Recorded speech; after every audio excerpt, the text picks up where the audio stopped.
Hey, hey, hey, everyone. Welcome back to Strange Minds 6. I'm your host, Ruby, and today we're going to be getting back into Superstitions, a handbook of folklore, myths, and legends from around the world by D.R. McElroy. And where we last left off in the last chapter was Hindu gods, goddesses, and Hindus, mythical monsters. And now we are at the chapter of the Americas.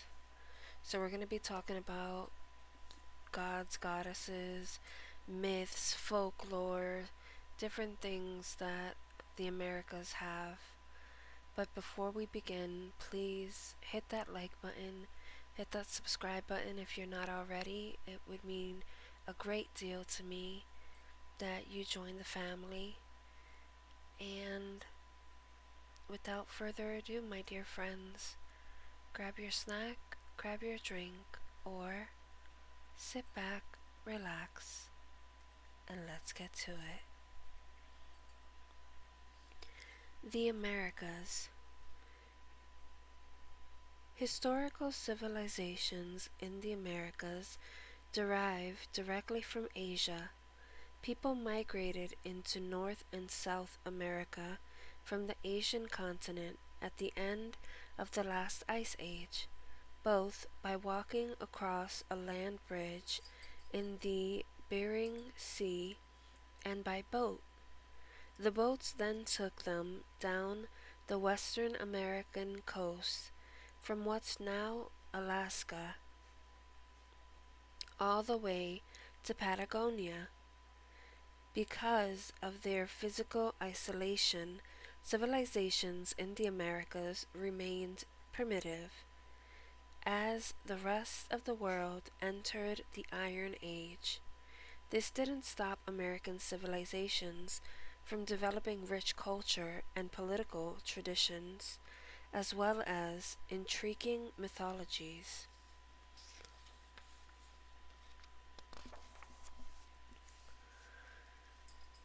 This section will examine the stories of the Americas by regions starting with North America, Canada, and the United States, followed by Mexico and Central America, and then ending with South America.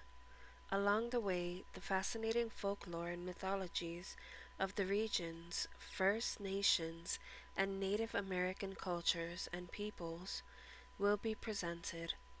There are numerous possessions and territories in and around these regions that belong to countries from outside the region.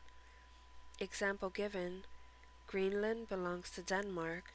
The Virgin Islands are split between Britain and the US, but for simplicity's sake, we'll examine them in the context of their geography.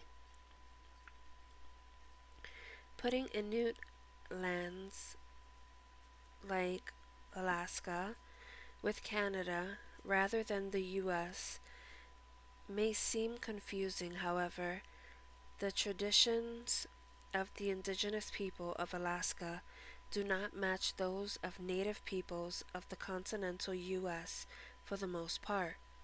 Native Americans of First Nations are descended from the group of people who crossed and theorized land bridge from eastern Russia and Asia to North America about 20,000 years ago. Some of their mythologies have detailed in common with those of native Alaskans. Canada. Canadian culture has been influenced by conquest, mainly from Britain and France, but also by immigration, as well as its own indigenous people. When we look at the myths and legends of Canada, we find that some are directly taken from indigenous folklore and religion, while others might be a blend of indigenous and European lore. Here are some of the great myths and legends of Canada. Canadian monsters and legends. A number of legends of this area refer to inanimate rather than animate objects. Chasse Galerie, French folklore. This weird legend concerns a group of undefined people who need to cover a great distance in a short period of time. They decide to make a pact with Satan, who turns their canoe into a speed-flying boat. Satan instructs them that they can go wherever they wish in the boat, but they must not utter the name of Jesus Christ, lest Satan claim their souls. Along the way, however, the group members get royally drunk, and one of them starts spouting the names of God and Jesus. The others try to stop him, but the flying boat crashes to earth, rendering them all senseless. When they regain consciousness, they discover that they are all in hell. The title, Chasse Galerie, is generally accepted to mean flying canoe or bewitched canoe, though its precise translation is more like bewitched hunt.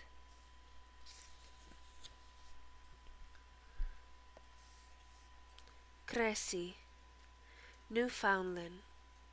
This 15-foot, 4.5-meter monster is said to inhabit the waters of Crescent Lake, located in Roberts Arm, Newfoundland. The tiny town, population of about 840, has recorded numerous sightings of the creature, some dating back to its earliest days and tribal legends. The monster is said to be serpent-like and live in the deepest parts of the lake. Oh, and it also has the ability to shapeshift. Dancing with the Devil. Also, the legend of Rose Latulippe, European folktale. There are dozens of versions of this story, but basically a young and foolish girl chooses to dance with a stranger until midnight. When the hour strikes, the stranger reveals himself to be none other than the devil himself. The girl is terrified, but it is too late to escape. Satan kidnaps her and takes her down to hell, where she remains to this day. Moral is don't dance with strangers.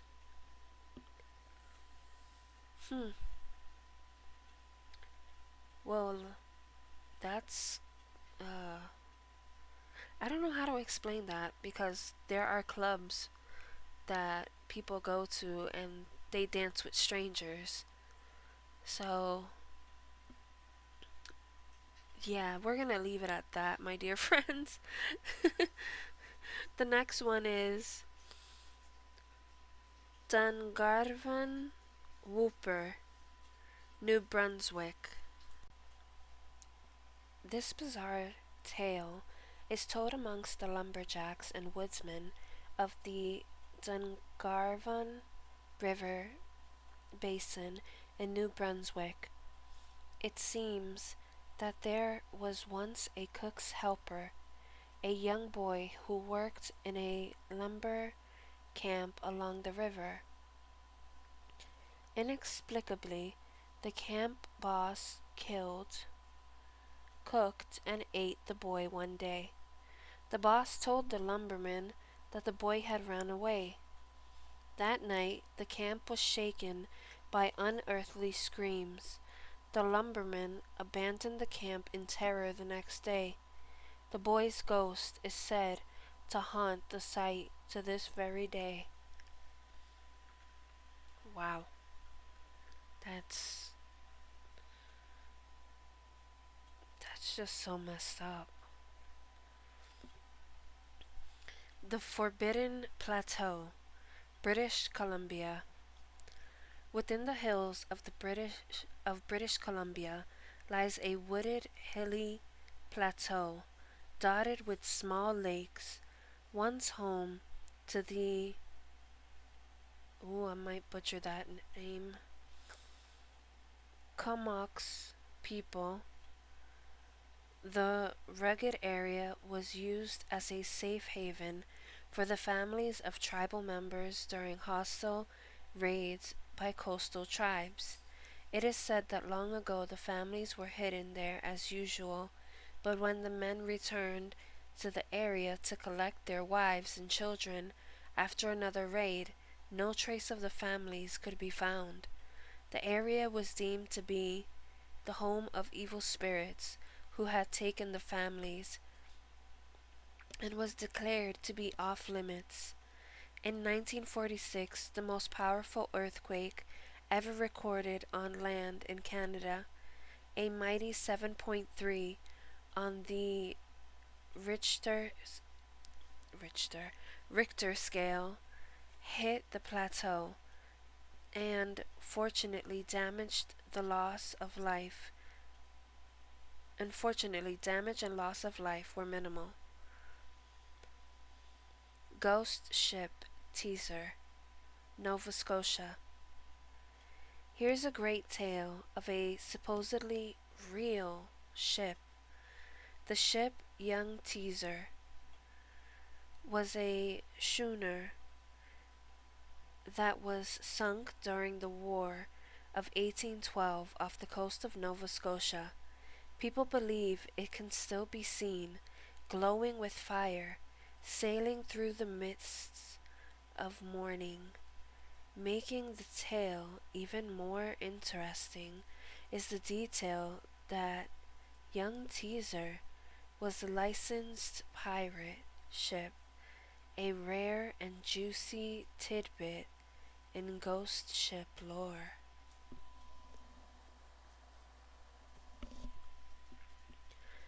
Ghost Ship number 2. Prince Edward Island and Northumberland. The ghost ship of Northumberland Strait has the distinction of being Canada's best known haunted ship.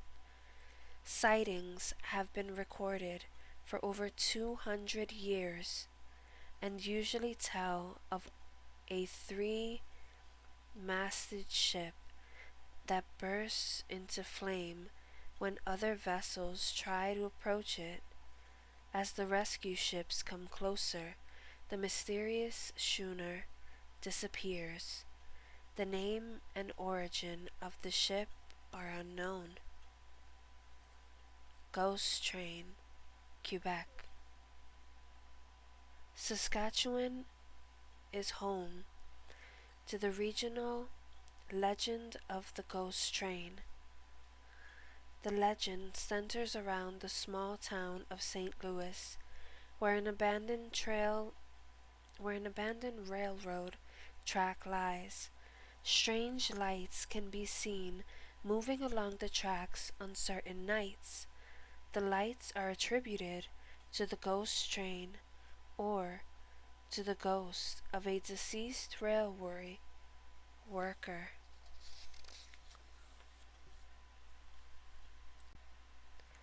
Oak Island Money Pit, Nova Scotia. This is the legend familiar to audiences worldwide and the basis for a popular TV show. Oak Island exists off the coast of Nova Scotia and is home to the mysterious Money Pit, a 230-foot, 70-meter deep hole that was dug by parties unknown and laden with numerous booby traps, consisting of falling platforms, water traps, and false floors.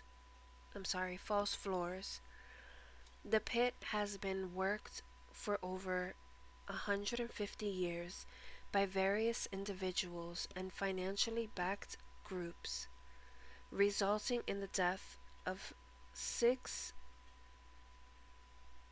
treasure hunters.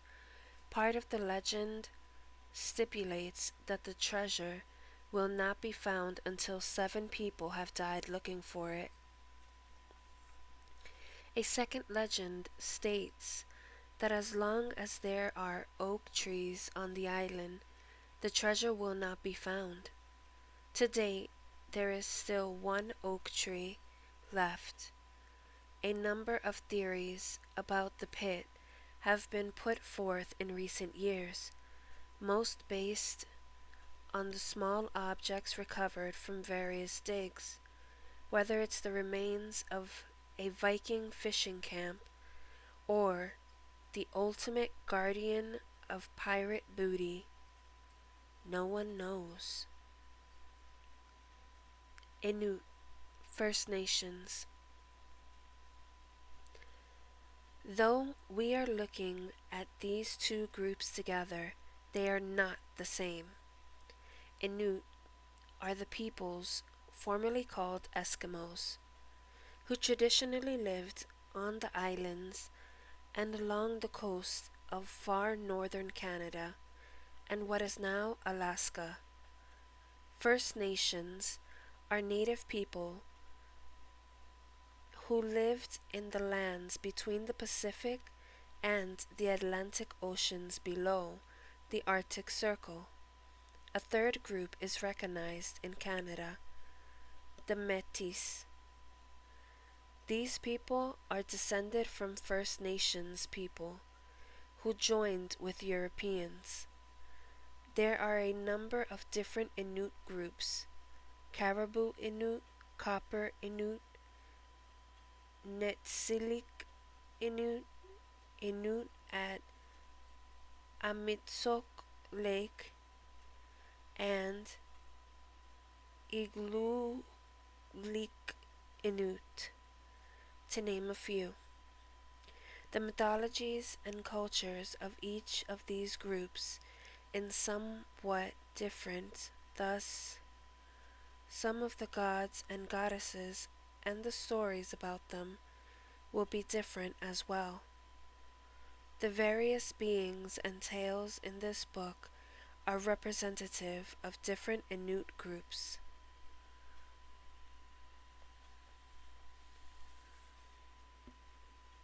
Inuit gods and goddesses. And we will leave it here. Well,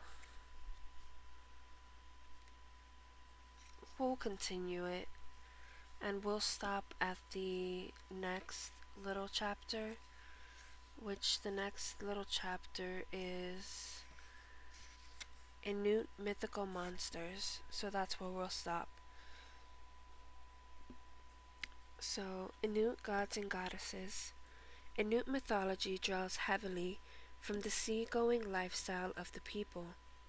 This is a good way to differentiate it from the myths of the land-based First Nations. Kinak. Kinak is the mountain-sized god of the north wind and son of the breath of life, Sila.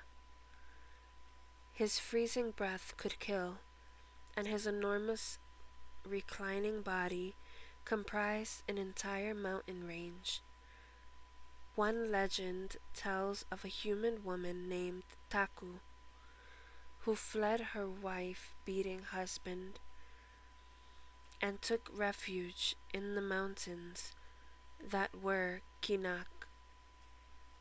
The wind god took pity after hearing her story and allowed her to live on him for many years.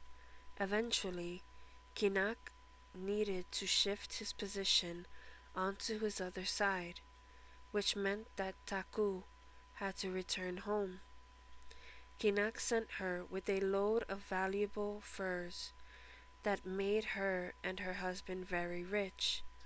For a time, the couple were happy and even had a son, but Taku's husband took up his old ways and began beating her again. She prayed to Kinak, who used his killing breath to blow the husband far, far away. and he was never seen again. Taku's son became a great hunter, but unfortunately, he inherited his father's evil temperament. When the son began killing competing hunters, Kinak eventually blew him away too. Nanook. Nanook is the Inuit word for polar bear. It is also sometimes listed as the master of bears or as the god of polar bears.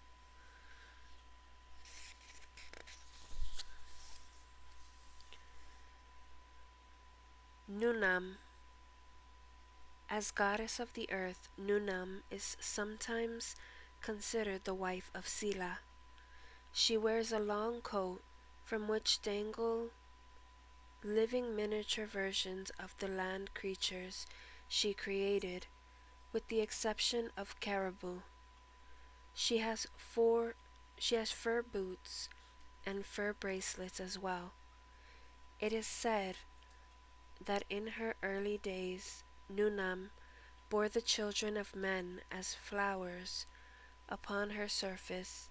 Inuit women gained children by plucking the flowers.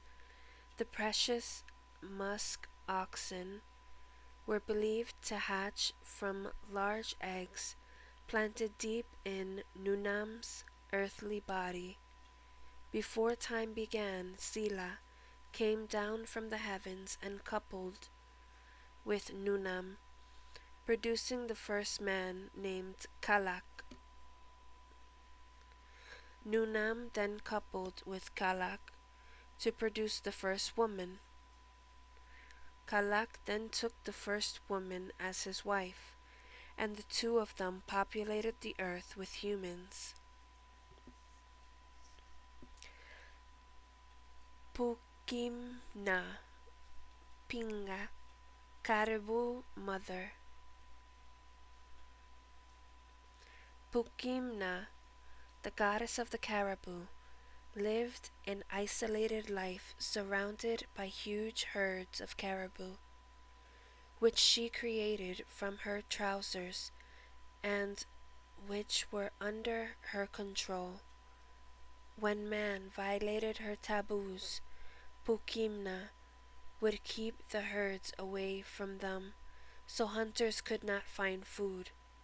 She is also credited with creating the souls of walruses, which seem like they should have been under Sedna's purview, and for likewise keeping the walruses away from non-observant hunters. Pukimna created the walruses from her boots. Originally, Pukimna's caribou had tusks, like the walruses, but these made them too dangerous for men to hunt, so she turned the tusk into antlers. The animals still ran too fast for the hunters, so Pukimna slowed them down by roughing up the hair on the bellies, flanks, and throats of the beasts to make them less aerodynamic. Finally, she kicked them in the head, leaving a dent in their forehead that they retain even today. Sedna, this sea goddess, or goddess of the sea mammals, may be the most revered deity in Inuit mythology. She is the daughter of Anguta, god of a coastal island, and Isaratai Sok, with whom Sedna would come to share the giant scorpion god Kanajuk as husband.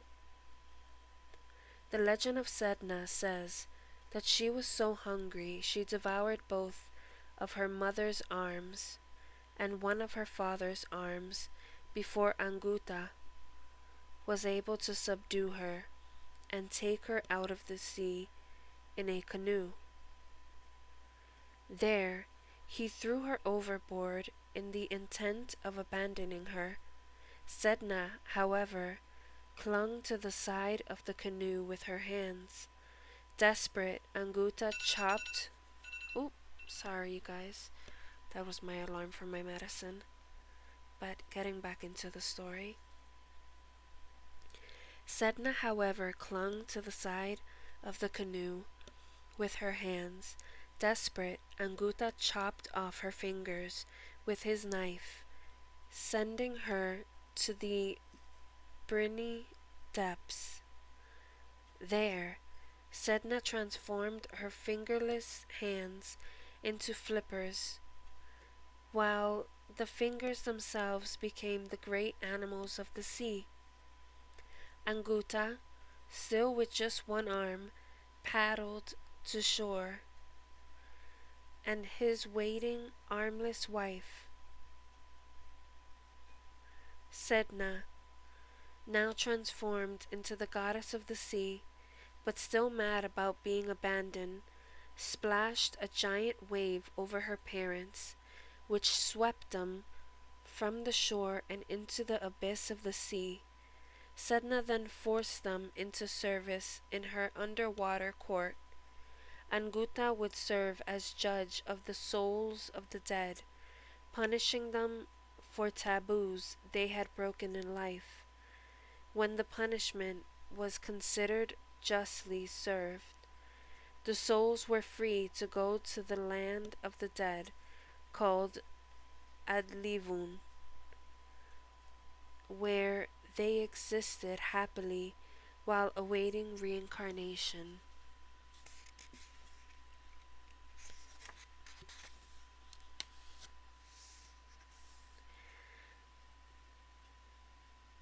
Sekinek, the godson, the goddess of the sun, Sekinek, holds her blazing torch, the sun, aloft as she runs across the daytime sky to escape her lecherous brother, the moon god, Tatkimt. He is far behind her, bearing his half-extinguished torch, the moon.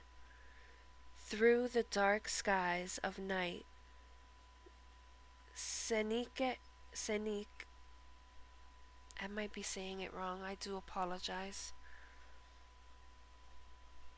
reaches their shared home at dusk, entering just after Tatkimt has left for his nightly pursuit. The two of them are never in the home at the same time. Sila,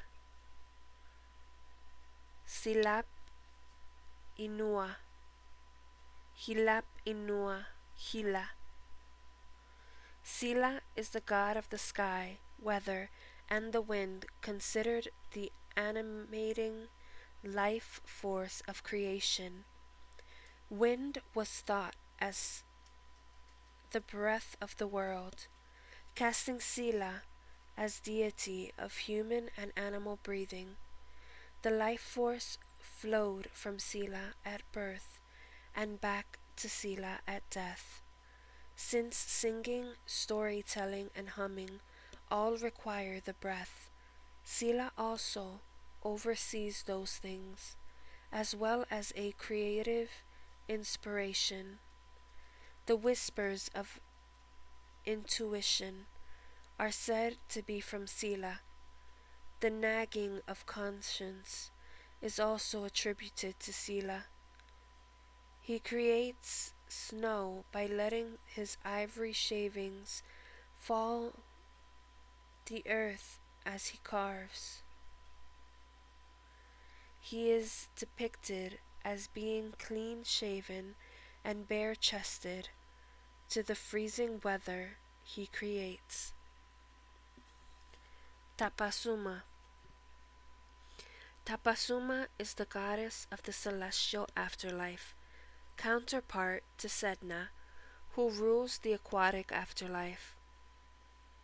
The two afterlives are a result of location of the groups espousing them. Coastal Inuits hold with the underwater afterlife of Sedna ad Livun, while intercontinental Inuits believe in Tapasuma's celestial realm, Udlor Mait, the land of perpetual daylight. In both, punishments and rewards depend on the successful observance of various taboos during a soul's life. The earth is seen as a giant igloo, and the stars are said to be holes in the roof of the igloo, where light from Udlormait come through. Souls have plenty of food there, warmth and leisure time, much of it spent playing the Inuit version of soccer. The aurora borealis is said to be the souls moving back and forth on playing field. When at last the souls grow bored with Udlor Miat, they present themselves to Tapasuma to be reincarnated on earth.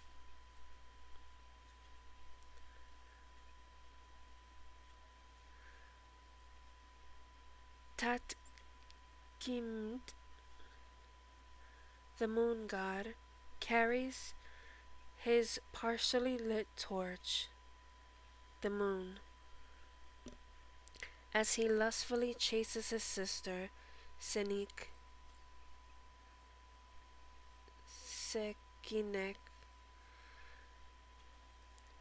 whose fully lit torch is the sun.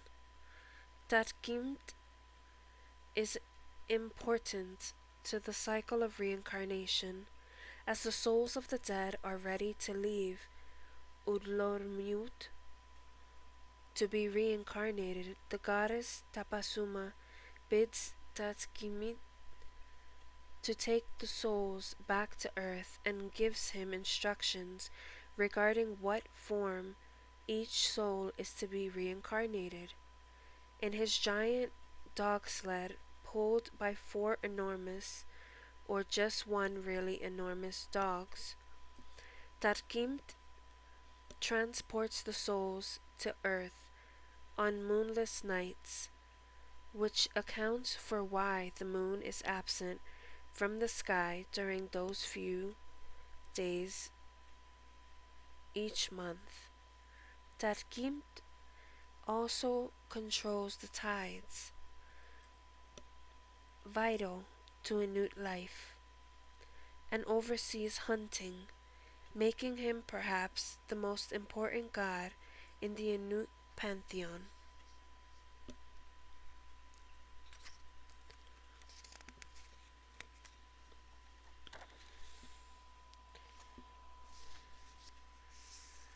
And this is where we're going to leave it, my dear friends. We have come to Inuit mythical monsters. We will leave it here for next time. And as always, I do hope that you enjoyed, and we will see each other again in the next video. This has been Ruby, signing off, my dear friends.